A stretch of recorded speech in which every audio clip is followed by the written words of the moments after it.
less. And it's called Master Composters, and it basically gives you an introduction about what composting is and how you go about it. And part of the course as well was, so on behalf of your council, you were able to talk to other people in situations like this potentially, and educate people on composting and how they can go about it and help them out.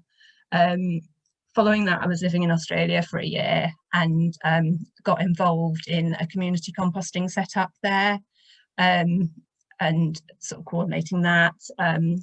I've lived in a lot of small buildings and flats and things as well, so a lot of my composting at home has been in small spaces. And recently I've got an allotment, so I've now got a larger space where I can compost as well. So I've got quite a broad experience of composting, so hopefully that'll be useful in answering any questions. So let me just share my screen and I will get started.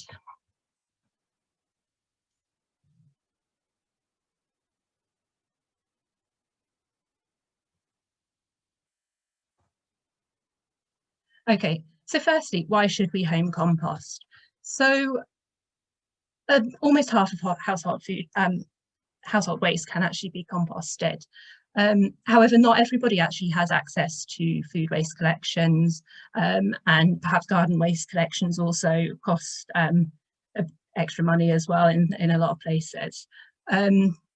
So when food waste and garden waste as well go to landfill, they produce methane. So one of the statistics is that, you know, if food waste was a country, it would be like the third bigger emitter of greenhouse gases, you know, after I think it's after the US and China. So composting obviously has benefits in terms of food waste reduction, or like managing your food waste more effectively. But then it also has benefits as well for the garden and improving the nutrition of the soil. So from that perspective as well, you know, you've got more control over what happens to your waste if you do compost at home, even if you have got food waste collections, because it also returns nutrients to the soil and helps improving it. So composting is known as this cornerstone of organic gardening for this reason. And then also by making your own compost, you can actually save money on shop bought alternatives, and perhaps you don't need a garden green bin either anymore, which saves you a bit of money on that too. So composting is an aerobic process, which means that it needs air for it to be done effectively. And this is why, like, food waste and garden waste going to landfill can be a problem, because it's actually an anaerobic process. So it hasn't got the air in the compost and the landfill, which means that things don't break down properly. So as food goes through the composting process, it starts heating up. And so all the sort of microbes that are naturally on, say, an orange peel, will start breaking that peel down. And the compost gets gradually hotter and hotter and hotter. And then it gets to a point where the temperature drops and these microorganisms start breaking it down further and completing the decomposition. And finally, it will cool down, and all the earthworms and insects and so on, you'll suddenly start seeing them in the compost. So you know that your compost is getting to a stage where it's almost ready. And that at that end result, you've kind of got this rich, crumbly mixture. There might be potentially a few odd bits and pieces, like say corn cobs and chunky things like that might still be appearing, but they can go straight back into the compost bin to kind of like start off your next lot and break down further, just because there are some things that do take a little bit longer, and perhaps if the temperature aren't hot enough, it just needs that extra heat as well. So sort of thinking about that, you've got your hot composting and your cold composting. So cold composting is probably what you're more likely to be doing at home, because in hot composting you tend to need to add all the materials in one go so that it can heat up quicker. And in this process you do manage to kill off things like perennial weeds and pathogens, and it can be as quick as 3 months. So in a typical home composting situation, you'd be adding things little and often. So, you know, once a week or every day, you'd just be adding a handful of scraps from your dinner, for example. So because of that, it heats up slower and the temperatures don't get so high, and it also takes longer. So it can be around 6 to 12 months, depending as well a lot on like the outdoor temperature and stuff. So over the summer period, it can be a lot quicker, whereas over the winter, you might want to cover up your compost just to keep the warmth in a little bit more as well. And like I said before, some of the sort of more chunky bits will need to go back into the compost again because they don't break down fully. So how do we make compost? So firstly, the air is a very important aspect because it is that aerobic process and that's central to actually breaking down the food and garden waste. And then you've got your materials, of course, and some moisture. So being a little bit sciencey here, you need the right balance of carbon and nitrogen. So when we talk about composting, we tend to refer to this as browns and greens. And this ideal ratio is 25:1, which is actually what horse manure is in terms of its carbon and nitrogen breakdown. So for people that have horses and they compost their horse manure, they can just pile it all up in one heap and don't need to worry about adding anything else just because it has already got that perfect balance within it. Whereas if say you've got a small garden space or no garden at all and you haven't got much garden waste and you're just using food scraps, because they're quite high in nitrogen, you need to make sure that you've got quite a lot of paper kind of content as well, just to get that correct balance. Then this is usually equivalent to, say, you've got an ice cream tub full of your food scraps and then you've got an ice cream tub full of loo rolls and egg cartons and things like that. So I think the traditional way was to actually layer up the compost. So you'd start with your so to get the compost started, you have sort of your soil on the bottom or something just to kind of get it started, and then you'll just layer it up, greens and browns, but that's not necessary. And in fact, if you're only producing a little here and there, then actually it's a bit too much faff to do it in layers as well. So it doesn't actually matter which way you do it. And again, with the ratios, you obviously don't need to be precise and you don't need to think about it too much. And you can kind of tell by the way the food and scraps are breaking down whether you've got that right balance. So if it's really wet and slimy, you tend to need to add some more carbon-rich materials. But if it's really dry and doesn't look like it's actually breaking down at all, then you need to add some more nitrogen-rich materials or some extra moisture like water. And then, of course, it's important to remember that the compost needs lots of air. So you need to make sure there's airflow within it, which means that you can turn it. So you could use a fork, or you can get special compost aerators as well, or even just stab it with a broom handle. And the smaller the material is, the quicker it will decompose, but obviously don't cut it too small because then you're restricting the airflow. So again, obviously I talked about greens and brown materials. So this just shows kind of the difference between them, where you've got the sort of the nitrogen-rich, soft sappy materials like food scraps and grass clippings, and then the carbon-rich materials, those dry fibrous ones like paper and dry leaves. So what can we compost? I mean, technically we can compost anything natural, any sort of organic matter, but within the home and home composting systems, especially cold composting systems, you have to be really careful about what you can and can't compost, just because of things like pests and pathogens and perennial weeds and things like that that won't actually get destroyed properly in the process. So the main things really are your fruit and veg peelings, coffee grounds, tea leaves. If you've got tea bags, it is one of those things that you need to be a little bit careful about, because see a lot of tea bags have got plastic content in. So you might want to actually pour the tea leaves out of the tea bag. Your various kinds of green garden waste, which with garden waste, it's quite easy to sort of see the greens and the browns, because they do tend to be green or brown. And then things like manure from animals that are on plant-based diets. Browns as well, as we mentioned before, the things like the paper. And so like your loo roll and your egg cartons and things like that are really good things to put in the compost, because they're also things that aren't very good to be recycled, just because they're reaching the end of their kind of recyclability anyway. And again, things like bedding and straw. Some of the sort of things that are always quite interesting as well with what you can compost are things like hair and nail clippings and stuff like that.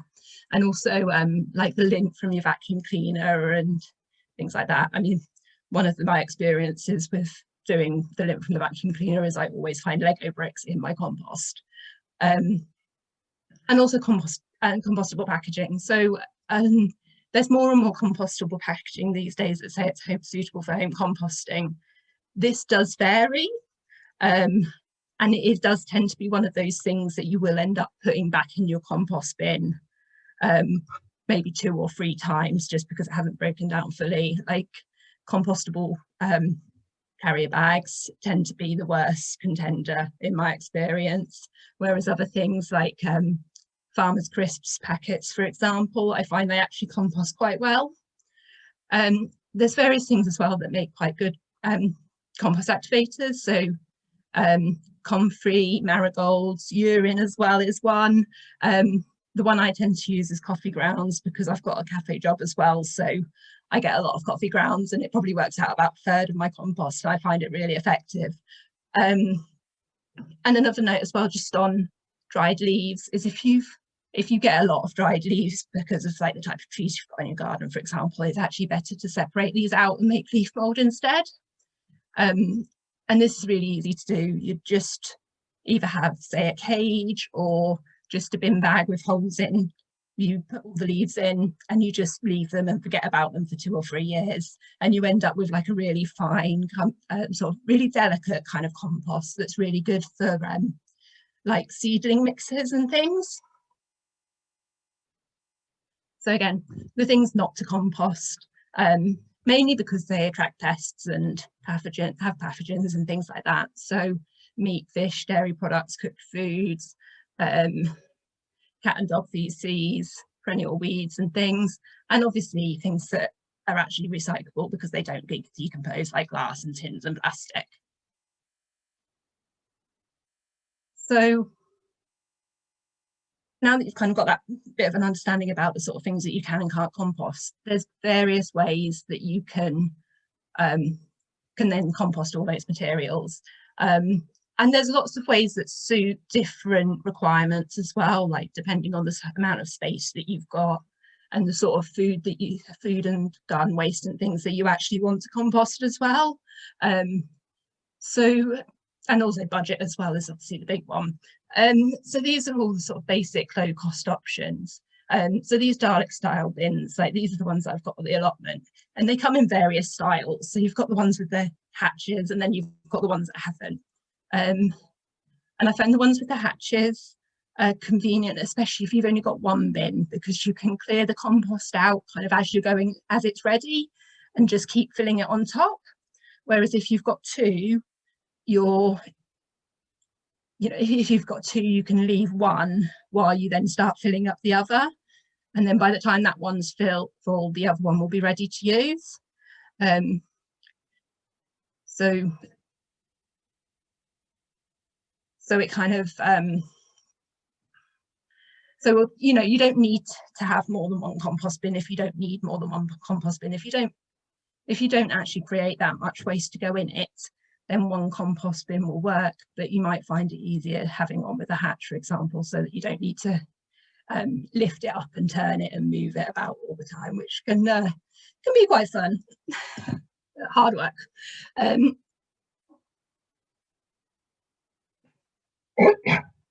Excuse me. You can also create ones and build them yourself as well with pallets. So again, Dalek style bins and pallets as well, you can find on FreeCycle and Gumtree and these sort of places as well that cost you next to nothing. And the benefit as well with pallet bins as well is that you can build one or more bays as well, so you can sort of gradually add to them as you need to. This is my dad's pallet bin, which is very, very neatly done. It doesn't need to be quite so neatly done. You can just put the pallets side by side and much more simpler. Trench composting as well is something I did when I first moved into my flat. I've only had a window box, so I did it on a small scale, just by basically burying the food in the window box. And it is something I'd actually like to try the allotment over the winter, because I did have quite a lot of success doing it just on that small scale. And I think that would be quite interesting, because it saves on, in theory, it will save on space of having more than, say, 2 bins, and kind of cuts down on that. And then obviously you can just heap the compost if you've got a space where you can kind of keep it out of sight and out the way. Like, I remember when I was a kid going to my grandma's garden, and she had this little section at the back of her garden which was kind of hedged off, and she just had a compost heap where she just threw everything on there and left it. But obviously it was kind of protected by the hedge, so you couldn't see it, whereas at least with compost bins and pallet bins and things like that, it makes it a little, it makes it nicer to see. So if you've only got a small space, like things like Wormery are ideal, because you can actually keep them inside. In fact, I think a lot of them recommend that you move them inside over winter anyway, just because the worms don't like the cold. So they come with, you have to get a special type of worm with them, which are the red wrigglers, which are the same sort of ones that are used for fishing. And there's kind of two, they come in various shapes and styles, but there's 2 sort of styles. You've got one that has only kind of got 1 unit, but the better ones tend to have like 2 or 3 different trays, which are much easier to manage, because it's much easier to harvest the compost when it's finished, because the worms move down to the next level. So they also just produce this small amount of compost, which is really good if you've got house plants and things. So if you do live in a small space, and you don't actually have much space to actually use the compost as well, then something like a Wormery is a good idea on both counts. And you'll see that they've got like a little tap on them. So this produces what's known as like a worm tea. And it's really concentrated and rich, and you can just dilute it down and use it as a plant food. I think one of the main downsides with the Wormeries is that there are certain things that they don't like onion peels and citrus. So obviously if you used a lot of that sort of thing, then you'd probably want an alternative. But then they will take a small quantity of cooked food, so long as it's not a meat or fish. It's also possible to get a separate Wormery and keep it for dog poo, for example. And obviously, so long as you don't use the resulting compost on anything you're going to eat, then that's a use, and that's a use for that.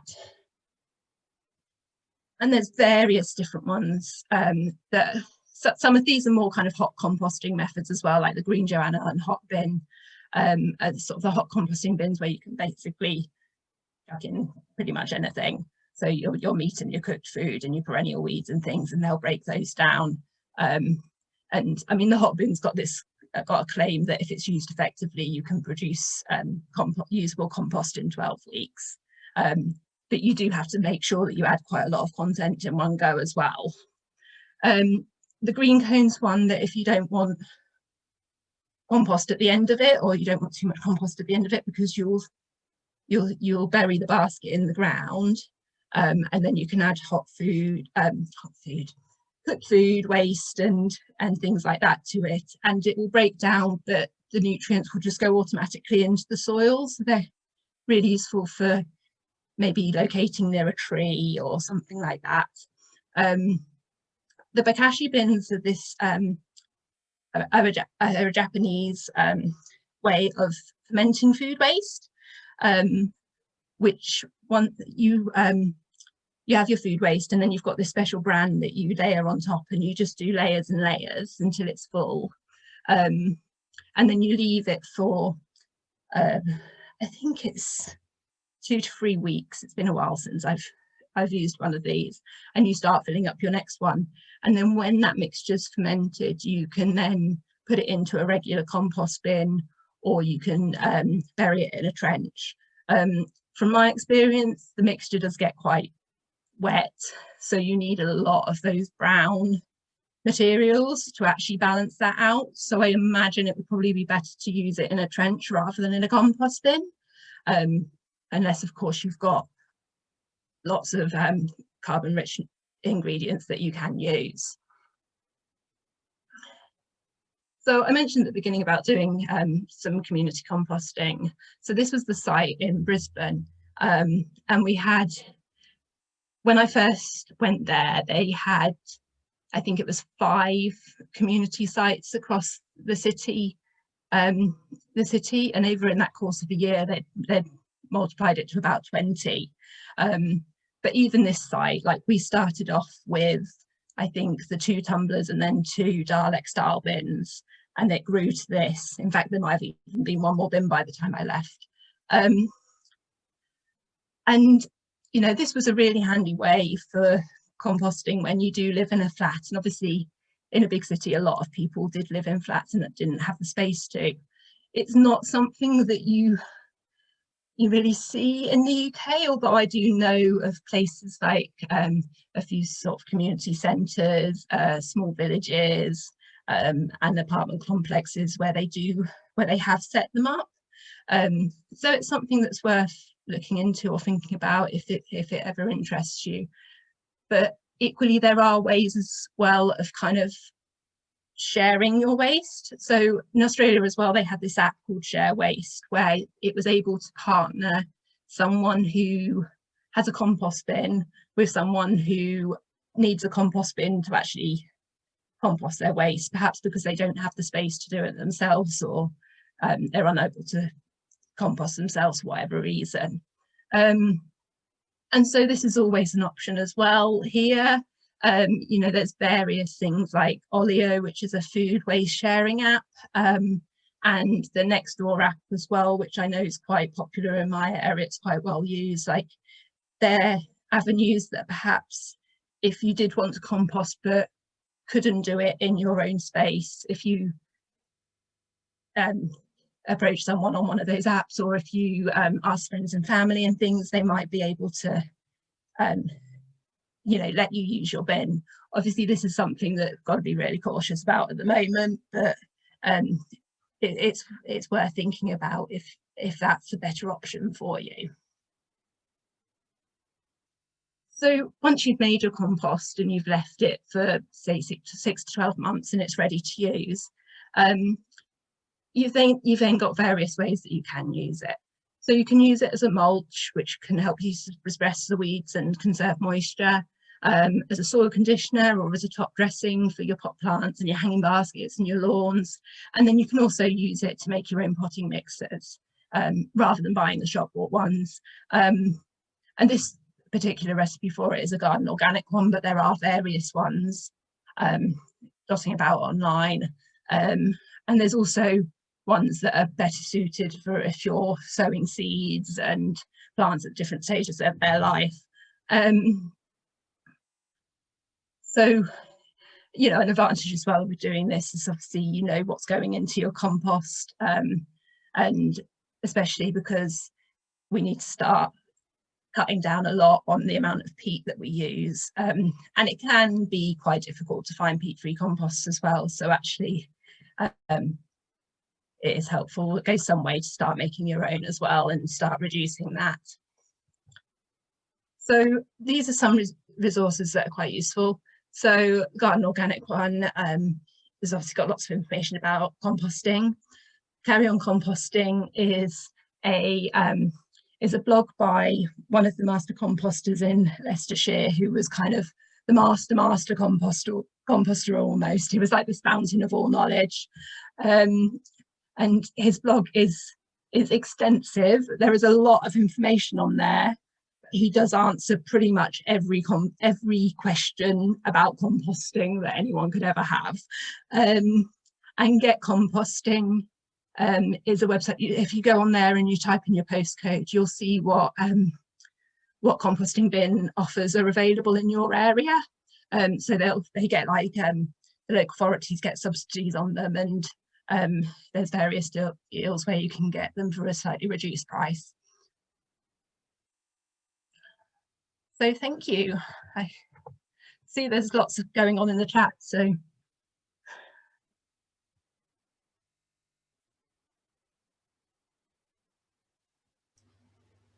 Brilliant, thank you.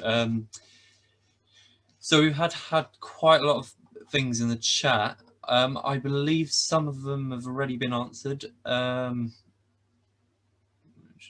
trying to read it.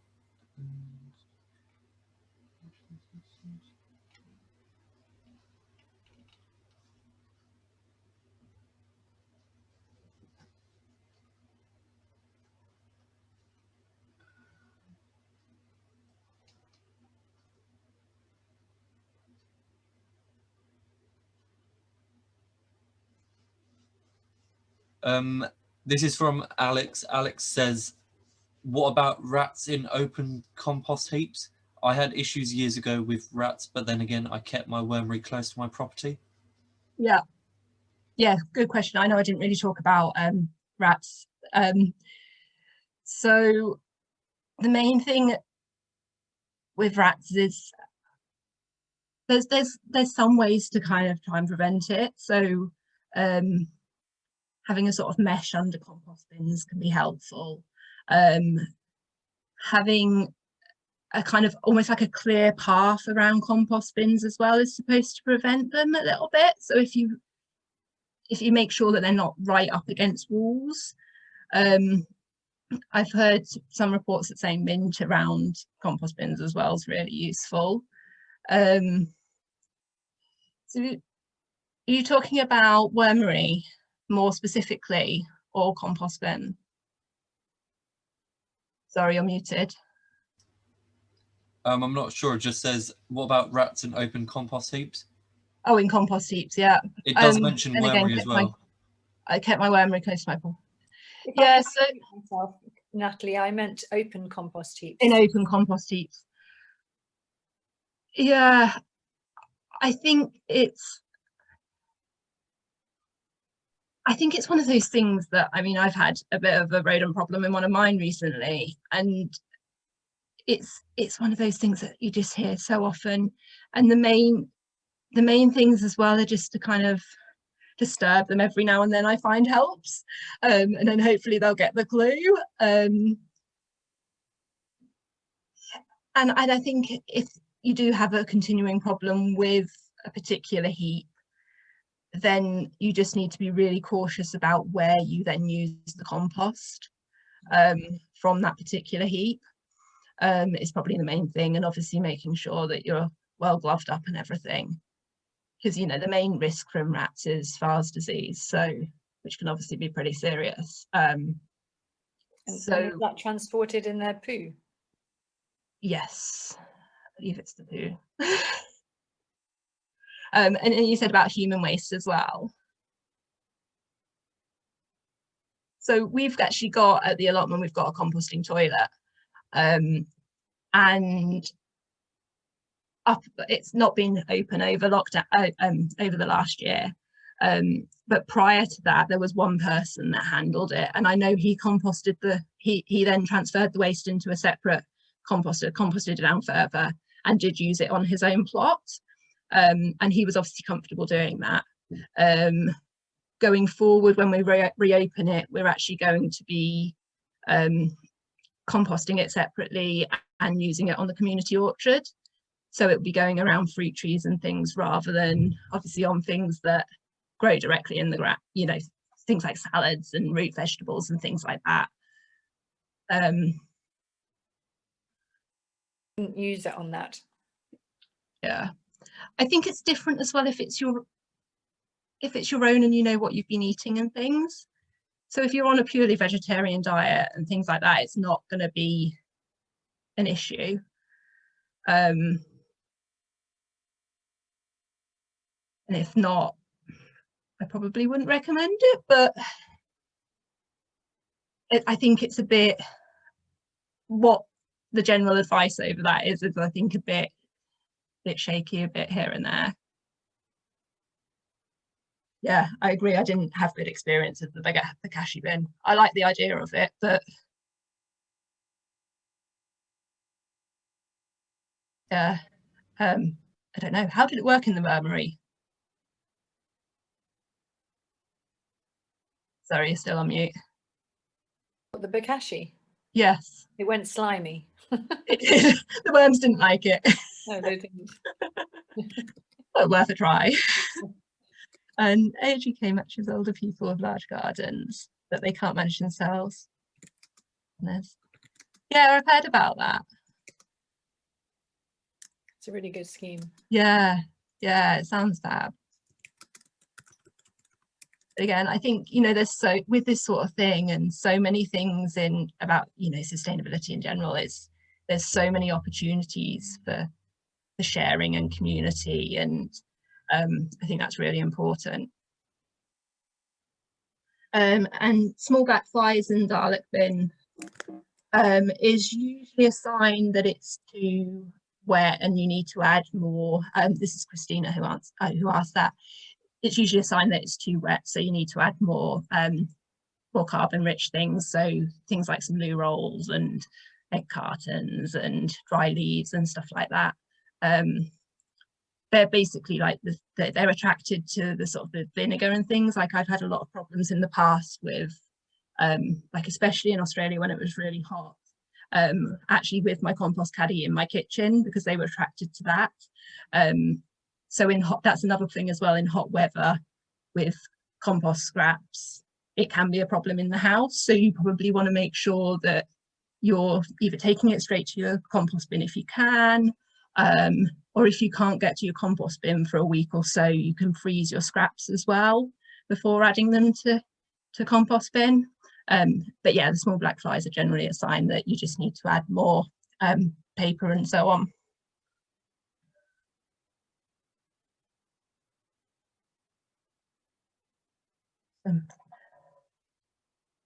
I'm writing down human year. Have a read of that. Natalie, I think you missed my question on ants that eat worm eggs. Yes. Can you do about those? The same thing? I don't know about ants. I have endless problems with ants. Not so much in my compost, just they're one of those things that just suddenly appears and then you don't. I mean, they tend to don't like vinegar and things. Yeah. I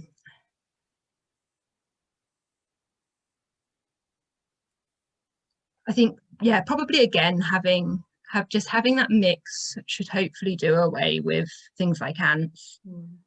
But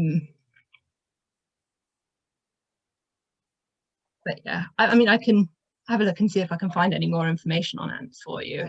No, thank you. I just wondered if you knew. Yeah. Yeah, sorry, can't give any advice on that one. Okay.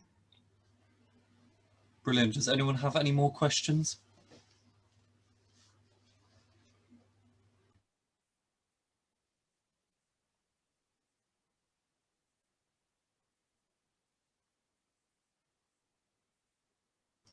Okay. Thank you very much, Natalie. And where can people find out more information about you or get in contact? So let me just go back to my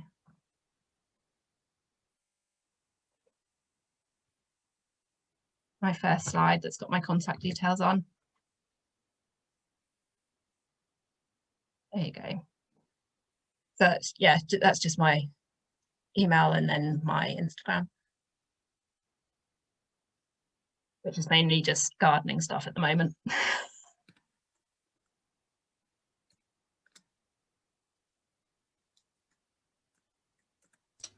Brilliant. Thank you very much, Natalie. Just gonna share. Let me just share my slide.